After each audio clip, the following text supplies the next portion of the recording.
आसाम आयेन आफादनि रां मावजा जथुमनि गिबि साना फैगौ फेब्रुवारि दाननि 17 खालाराव क'क्राझार बड'फा नोगोराव थानाय बिटिसि सेक्रेटारियेटनि नब्लाङाव जागोन। बेनि सिगां दिनै आसाम आयेन आफादनि बुंथिगिरि मानगोनां बिश्वजित दैमारी बिथाङा बिटिसि सेक्रेटारियेट नब्लांखौ नायगिदिंफैयो। नायगिदिंनाय समाव मानगोनां बुंथिगिरि बिथांजों लोगोसे बिटिसिनि गाहाय मावफुं सोद्रोमा प्रमद बर', बिटिसिनि बुंथिगिरि कातिराम बर', बिटिसिनि एमसिएलएफोर आरो सोरखारि मावख'गिरिफोराबो बाहागो लादोंमोन।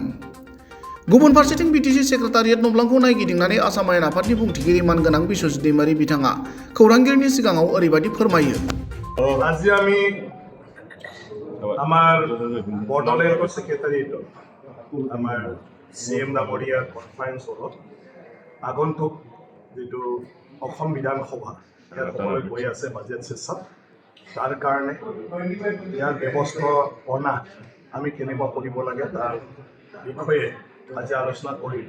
ৰিলেটেড ডিপাৰ্টমেণ্টবিলাকক লৈ পুলিচ প্ৰশাসনৰ ইয়াত আছে, অসম পুলিচ বিভাগৰ উচ্চ স্তৰৰ বিষয়াসকল আহিছে, CM ডাঙৰীয়া, স্পীকাৰ ডাঙৰীয়া ইয়াত আৰু আমাৰ অসম বিধানসভা হ'বলৈ আছিলে। চব আমাৰ অসম বিধানসভা বহিব পৰা এতিয়া যি বিধানসভা কক্ষ লাগে সেইটো সম্পূৰ্ণ চব আমাৰ ৰেডি হৈ আছে। তাৰ বাদেও আমাৰ মুখ্যমন্ত্ৰী ডাঙৰীয়া, গভৰ্ণৰ ডাঙৰীয়া চবেই ইয়াত লাগে।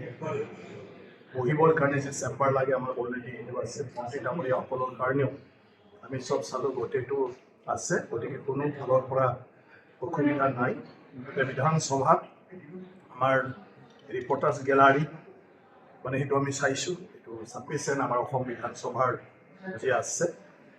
তাৰপিছত আমাৰ ভিজিটৰ্ছ গেলাৰীটো আমি চাইছোঁ, কম বেছি পৰিমাণ হ'লেও যিহেতু আমাৰ নিয়মটো আধা ঘণ্টা বিধানসভা চোৱাৰ পিছত চবেই কি কয় চিটটো এৰি দিব লাগে, সেই হিচাপে বহুখিনি আমি বিধানসভা চাবলৈ দিব পাৰোঁ।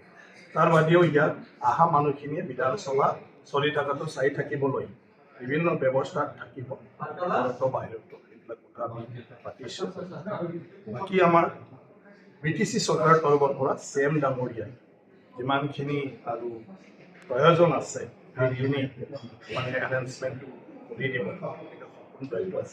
বিটিচি কৰ্তৃপক্ষ। গতিকে আমি ভাবোঁ যে 17 ফেব্ৰুৱাৰীত হ'বলগীয়া যিটো বাজেট ছেছনৰ প্ৰথম দিন আৰু গভৰ্ণৰে সেইদিনা ভাষণ ৰাখিব বিধানসভা, গতিকে সেইদিনাৰ যিটো ছেছন ভালে হৈ যাব। সেইদিনা আৰু এটা টপিকৰ ওপৰত ডিবেট হ'ব আৰু ডিবেটৰ বিষয় অলৰেডি আমি ডিচাইড কৰিছোঁ যে শ্বেডুল এৰিয়াৰ উন্নয়নৰ বিষয়ৰ ওপৰতে চৰকাৰৰ পৰা কেনেকুৱা ছাপৰ্ট দিব পাৰে, কেনেকুৱা ব্যৱস্থা কৰিব লাগে সেইবোৰৰ ওপৰত বিধায়কসকলে তেওঁলোকৰ হিচাপে চৰকাৰক আমি দৃষ্টিগোচৰ কৰোঁ, তেওঁলোকক ইমপ্লিমেণ্টেশ্যনৰ কাৰণে ৰিকমেণ্ড কৰোঁ।